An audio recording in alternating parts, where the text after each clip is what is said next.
The first thing I noticed was that it had no tires and rims. That was the biggest thing. The back passenger window was knocked out and extensive exterior damage. On top of it, like the sidebars are bent right up that the doors wouldn't open, and the interior just completely ransacked.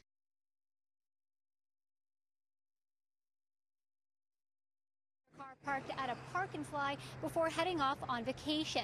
She thought she'd be safe considering there's security cameras and gates. Little did she know when she would return, there would be thousands in damages.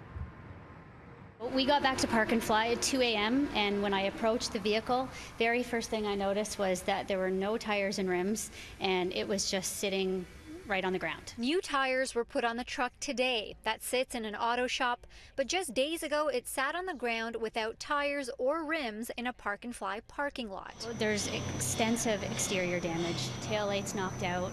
There's paint scratches right down to the metal. The sidebars have been bent right up, I'm assuming from being jacked up, so far that you can't even barely open the doors. And we've got all this trim damage. And the window. And the window was smashed out, interior completely ransacked. We reached out to Park and Fly about the alleged damage that took place in one of their lots. In a statement, they said, "We take the security of our vehicles seriously. Our parking lots are fenced-in compounds that are only accessible via gated entry.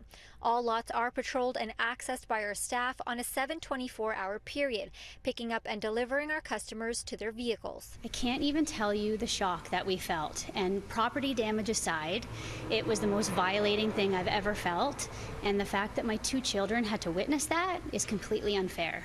So what kind of response did you get from Park and Fly? Park and Fly didn't say much.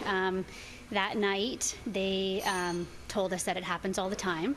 And in fact, one of the employees said that he tells his friends not to bring any vehicles of value to that lot. When Melanie reached out to Park and Fly about the security footage, they told her in an email the cameras actually only cover the entrance and exist in the south park lots. There were no cameras facing her vehicle's way. I think instead of advertising how safe and secure they are, they should have the motto, you know, you can park here, but if you come back to half a car, it's not our problem. Melanie is currently in talks with her insurance to see if they'll cover anything. Coming up, we'll be finding out what the chances are if this were to happen to you. How much would insurance cover? Earlier in the show, we told you about a Milton family who left their car at a Park and Fly before heading off on vacation. But when they returned, their car had no wheels and there were thousands of dollars in damages. Now, Park and Fly says that they're not responsible for any of those damages. So we spoke with the Insurance Bureau of Canada to find out whether they would cover those costs. If the owner of the vehicle has comprehensive or all perils coverage on their policy and their vehicle is broken into and something is stolen from it, then yes, their insurance policy will pay less their deductible. There are some considerations, obviously, in terms of if the items that were stolen were things that perhaps they may have regularly, like clothing or within their property, then that would be a claim under their home insurance or property insurance policy. The family whose vehicle was allegedly damaged while staying at a Park and Fly says that they're currently in talks with their insurance company to see if any of the repair costs will be covered. Maliha Sheikh, City News, Toronto.